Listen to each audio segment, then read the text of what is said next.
All right, guys, I just found this on Turki's Twitter.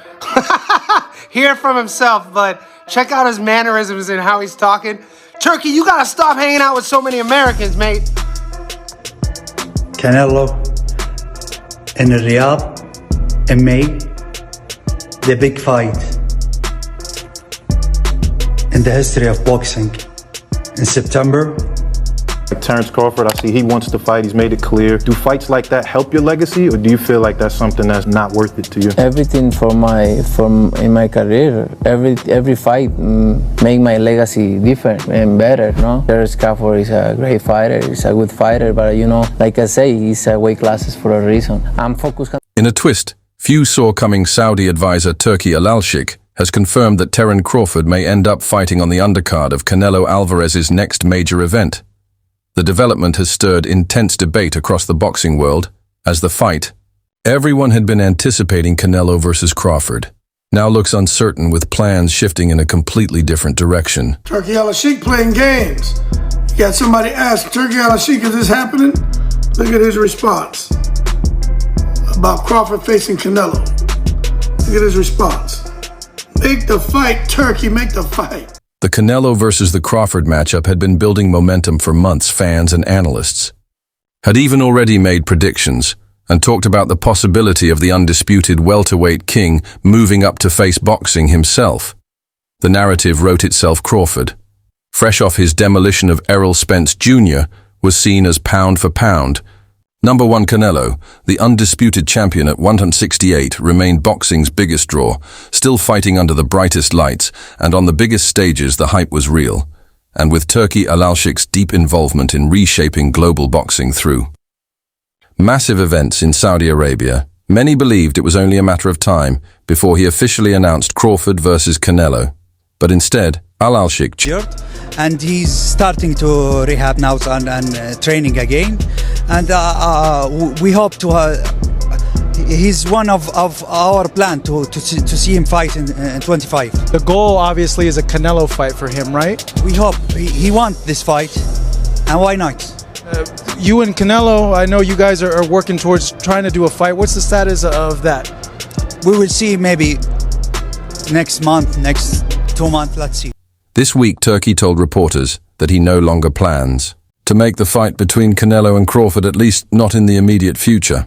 He said both men can participate in more interesting fights for now, particularly emphasizing the opportunities Crawford has on the Saudi boxing stage. What stood out most, however, was Turki's unexpected comment. Terence Crawford could fight on the undercard of Canelo's next event. Said to you, Canelo, we are ready to February. Crawford ready, except... This sparked an immediate reaction from the boxing community. Crawford, who many regard as the most technically gifted fighter in the sport today, on someone else's undercard, and not just anyone's, Canelo Alvarez's. That detail alone changed the entire tone of the conversation. Canelo responded shortly after, and in doing so, made it clear he had no problem with the idea. He said, "You know, there are just levels to it. Crawford is an amazing fighter, and I would be very happy to fight on the same night as him." While respectful on the surface, the comment was quickly labeled as a subtle dig. The phrase, "there are just levels to it," is just Canelo putting Crawford in his place. It wasn't aggressive, but it carried weight. He acknowledged Crawford's skills, but reminded everyone who the headliner is. I think should be gone. The notion that Terence Bud Crawford should move up 3 weight classes, 21 pounds, to fight Canelo Alvarez. He's entirely too small. Jamel Charlo already proved this back and forth revealed an unspoken power dynamic in terms of skill. Crawford's resume is as sharp as it gets. Undefeated, undisputed at 140 and dominant at 147, but in terms of marketability, global recognition, and box office power, Canelo remains in a class of his own. He's been headlining pay-per-views for over a decade. His name alone brings in millions, and his fights sell out stadiums. When Turki Alalshikh talks about Canelo's card, everyone understands who the show is built around next. In Riyadh, in May, the big fight in the history of boxing. In September, then 2 more fights in 26. don't miss with the line. The suggestion that Crawford could fight on that card not as the main event, but as a featured bout, immediately became one of the most talked about developments. In boxing, it wasn't just about scheduling, it was about hierarchy. Even though the two fighters had expressed interest in facing each other directly, Alalshikh's recent move sent a strong message he sees more potential in showcasing Crawford under Canelo's banner, rather than matching them against each other right away. Whether that's due to financial considerations, promotional strategy, or simply timing remains unclear. With Turki Alalshikh, did you start to find some of his comments almost disrespectful when he was talking about eat you alive head-to-head on Mexican Independence Day? Yeah, if you're smart, you'll take the deal. I respect everybody. I respect everybody, but I don't like that way he talks. But it's his problem, not my problem. And I don't ask for a fight. And I don't ask for any fight. So I respect, like I said. Crawford has not yet made an official statement about the development, but fans online are already split. Some argue that it's an insult to one of the best fighters in the sport. Others see it as a smart move. If Crawford wants to be part of these massive Saudi cards, he may have to play the game. For now, just like we saw Devin and Ryan's undercard, the Saudi deal is just too good for ego to take over. Versus Canelo. Ryan versus Devin. I think it's a good year for boxing. I think it's a great year for boxing. I'm eager to see this rematch. Hopefully we can get this rematch this year.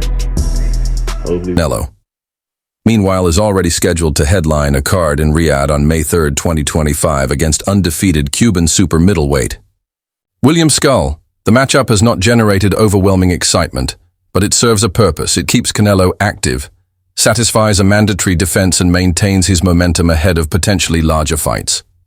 Later in the year, Turki Alalshikh has not confirmed whether Crawford will appear on that same card, but the implication is clear. If Crawford wants to fight soon, under the Saudi banner, it could very well be as a co-main beneath Canelo.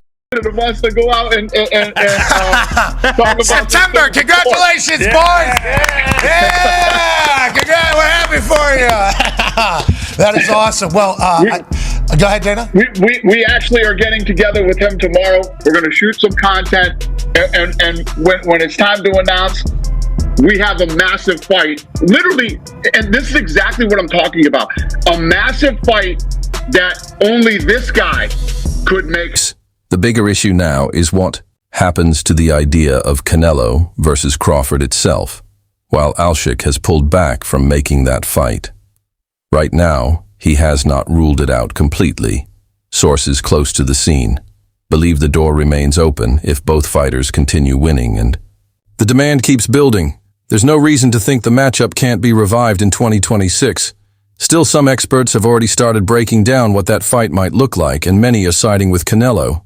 Although Crawford is considered one of the most complete fighters of his era, most professionals believe the size and power difference at 168 lbs would be too much now. Is not 14-inch gloves, not 2-minute round, not beating a legend in the age of your grandfather. Boxing is not like this. Do not name it boxing, please. Name it show. I am not against it. Name it show. Crawford has fought as high as 154, but never against someone as physically strong and skilled. As Canelo, the Mexican star, has spent years fighting and beating larger opponents, including Caleb Plant, Billy Joe Saunders, and Callum Smith. He's also held his own at 175 against the likes of Dimitri Bivol, even if that bout ended in a decision loss. Several analysts have predicted that Crawford, while technically superior to most opponents, could be broken down by Canelo's body shots and pressure over 12 rounds. Others have gone further, suggesting that Crawford wouldn't even make it to the final bell. The jump from welterweight to super middleweight is massive, and doing it against someone like Canelo, who knows how to neutralize movement and punish the body, would be extremely dangerous. I just gotta beat him. I'm not going in there looking to knock Canelo out. Could it happen? Yes, absolutely. You know, when I look at Canelo, he's a smaller, bigger guy moving up in divisions.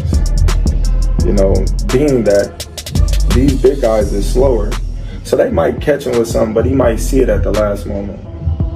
You know, they might catch him with a hard winning, and I'm not, you know, I don't know Canelo very well. I'll say hi to him if I see him. He'll say hi to me too, but we're not friends. You know, I could probably say I've spent more time with Crawford, so I would love to see Crawford pull it off. I would be more happy to see Crawford win, you know, because I know him better. I see him develop in top rank. Bud versus Canelo, based on last fight, is a 50-50. So Canelo fights an undisputed champ, up-and-coming former champion, and an up-and-coming undefeated contender. And somehow those three last opponents are somehow compared to Bud's Madrimov fight, making it a 50-50 fight. There's no Triple G on Bud's resume. There's no Trout on Bud's resume. There's no Daniel Jacobs on Bud's resume. Canelo is the one that's fought the elite level opposition. It's Canelo that fought Laura. There is no Laura on Bud's resume. There is no Laura on Bud's resume. Bud has never faced a multiple division champ. Bud has never faced a multiple division champ. Yeah, but Bud is an elite boxer. So you're an elite boxer, but you haven't fought elite